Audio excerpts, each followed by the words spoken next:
Sesideman. Nggih, monggo. Katuran jumeneng Mbak Ira. Nggih. Engko bar iki terus diselingi woyo-woyo iki sing bocah-bocah, sing pentil-pentil. Lah iki senior dhisik. Mbak Ira iki jaman melu aku reng, biyen ambar iki SD kelas 5. SD kelas 5. Rambute brendil, biyen ireng, biyen mripate amba. Heeh. Mau nek ngamuk ndodok karo nguyuh, karo ngompol meneng wae. Ora ana critane aku kok matane amba mripate amba. Ambar lho. Oh alah. Jaman sampean melu kula biyen ambar SD kelas 5. Ya to mripate amba rambute brendil, nek ngamuk ndodok karo nguyuh. Mongko yo mbelen-mbelen. Iya. Heeh. Coba mriki Mbak rada mentengah mriki men kena shooting. Niku Mas Dulgiman niku piye ora gelem sayah. Maksude dadi nek shootinge kok marak ngalor wae ora gelem ngobahke. Ten pundi niki kula? Ten mriku. Oh, ora ngono wong mau kon rono kae. Karep ki kala mangsa mlebu ning pawon nyoting ibu-ibu sing masak, terus ning toilet, sapa sing ning jero ya di-shooting ngono lho. Terus balik meneh nang panggung. Apa anggere muni dipancal nggon sinden kok wis ming tinggal dolanan HP. Berarti padha wae dhuwit nyasar ya rek. Dhuwit nyasar dhek ming jagung dibayar lho. Kowe wong kok ujan warna-warna wae kaya. Mas Petro. Dalem-dalem. Tasih kathah ingkang sami wungun lho. Nggih nyuwun pangapunten Mbak Karang wau wiwitipun pun jam 11 dalu. Mboten menapa-menapa. Rada oyak-oyakan pangapunten nggih. Bapak Kiai ugi tasih Pak Kiai. Estu. Waduh. Waduh, mboten kula mboten nyinten bilih Rama Kiai maksih lenggah wonten panca niti. Nonijeh Kanjeng. Oh, larak ngono. Oh, Pak Rosmadi wae larak ngono. Ya, Mbak. Mbah nuwun, sesuk kula tunggoni Pak Kiai jam tanggal gangsal wonten Dudu. Siap. Kersa mampir pokoke kula siapi teng griya. Siapi napa? Entrok. Entroke kidulku. Aku agak takon wis dimasak urung. Kula sautke mangke. Sing nggo omah niku nek awan lunga teng saut ya sembelihke. Mosok nyogo Pak Kiai kok bareng colongan. Oh ya ora kepareng. Tapi waton Pak Kiai ora ngerti ya rasane padha wae. Lambemu wae.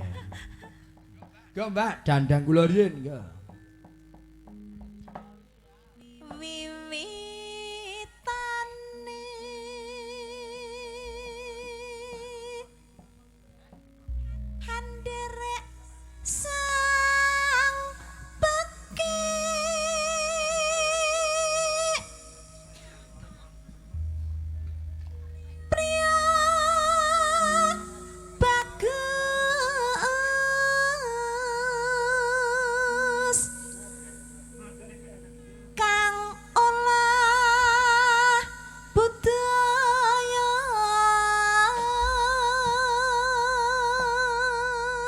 Priya bagus ingkang olah budaya.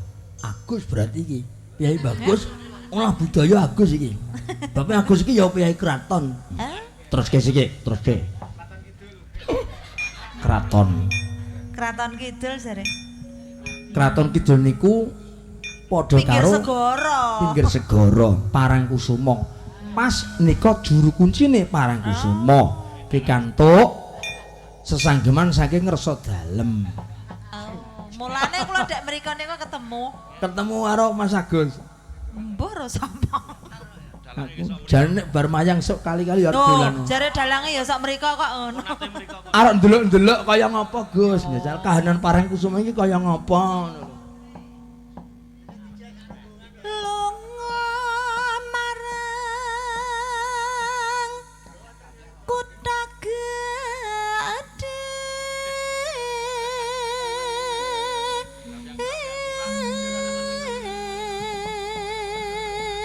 Arep ngejak sapa Gong? Aku arep ngejak sing ngegong.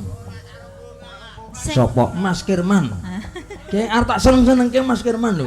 Tak jek ning Parangkusuma, ning tak kon nganggo sarung. Sarung kang wae Mbah mangkat. Melu mobilku kok ora nggo celana panjang. Ndak ribet.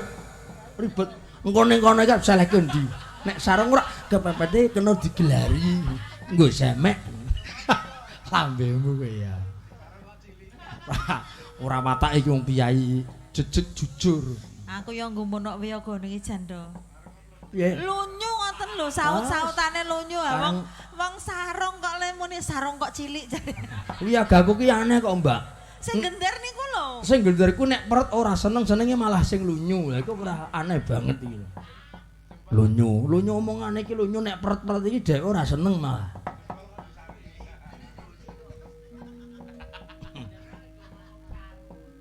Wong nek melek kok mesti saru gumun aku. Nanano Bendera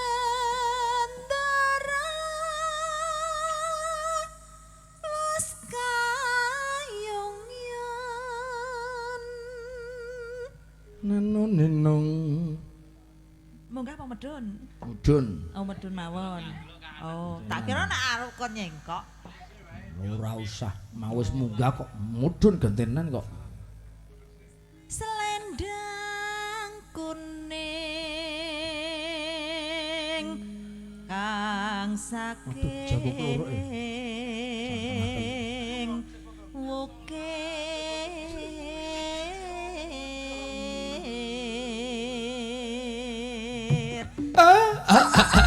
Kosek.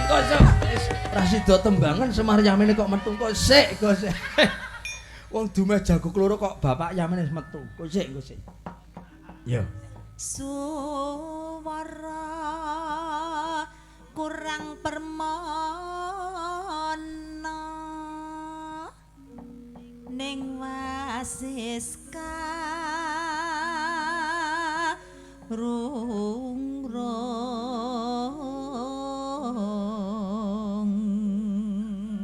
Aneh lho, Truk. Piye? Yamene urung mangsane kok ana jago kloro. Berarti ana rondo meteng iki. Lah nek rondo nek wis dadi bojone. Ya manten anyar meteng ya isa iki. Soale iki petik utawa kewan ki ya sasmitaning Gusti Allah lho. Biasane ora rondo kok. Urung wayah kok kloro berarti ada apa ini? Oh, nggih ning jenengan nonton prawane mboten? Nek nggonku ora ana. Ora ana to? Rening ora ana rondo berarti manten anyar sing nembe meteng iki, Gong. Iso iki hamil muda. Endi to sing manten anyar? Lah kono kok ya. Mbak Ira iki manten anyar jebul.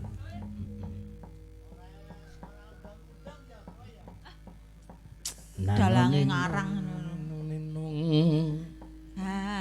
Ngurung marang bendara sangatya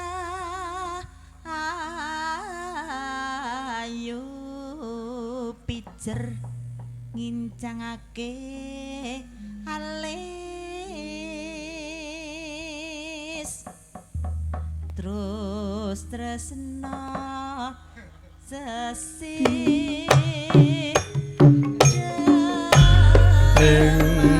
Yo, kali beksa Mbak.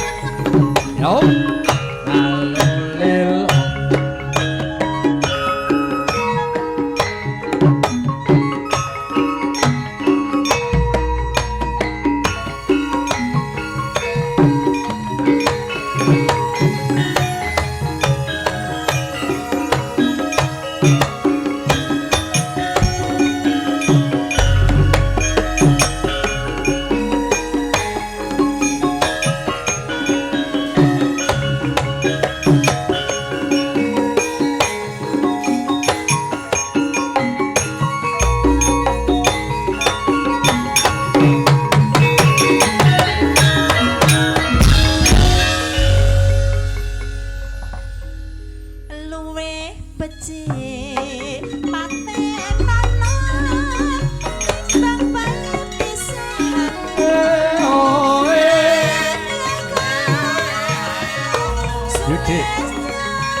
nyambutke Mas.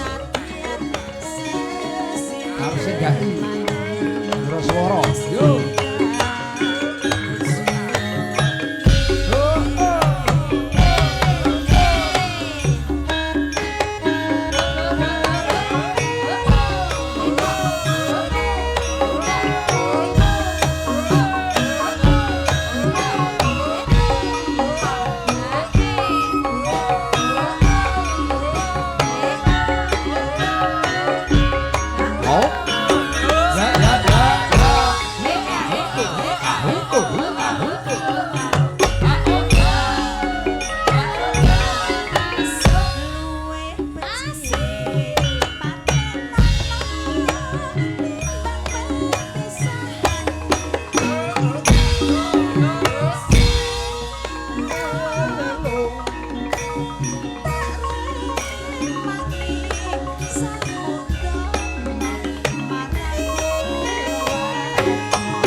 Mandek sik mergo momong karo Mbak Ira gitu. Men ngasul dudut ambegan kringete dilapi. Ah nek men ngeten iki kula rong metu kringete. Oh, dereng metu ya. Waduh, sagongan kok urung metu ya. Mas sagongan padahal lho. Nek men ngene iki kecil. Oh. Lah nek isane metu pripun? Lah sing suwe to. Oh, sing suwe. Iya. Suweke Mas Liwir, sing suwe men metu ya. Lanjut. Waduh, amin guzu. Tukang corong kok yo guzu muni. Disuwekke men metu kok yo guzu. Ayo. Suwe ora kok suwek lho, sing suwe. Liwat kinjeng. Ya, ya.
Distabrak. Pikantuk salam saking penggemar kula. Mas Putra Baris. Saking Jogopaten iki rawuh mriki. Kintuk salam kagem Mbak Ira. Niki. Nemu kula aturke niki Mas Putra Baris. Piyayene wonten to? Oh, lenggah teng mriki sing teng Geneson niku nggih juragan lho, Mbak. Nggih, sugeng dalu. Juragan apa ya, Reng? Juragan klopo nika. Hah? Juragan klopo. Oh, juragan klopo pinter menek. Nggih, pinter menek. Sok njrumbat. Menek wit ngadeg ya pinter, menek wit ambruk ya pinter niku. Nek ora percaya sampean ambruk men dipenek. Nggo pembuktian pinter dheweke. Nggih. Matur nuwun nggih Mbak Ira, kagem gemene wanci ya, Tong. Iya. Sik. Oh iya. Sabar Gus.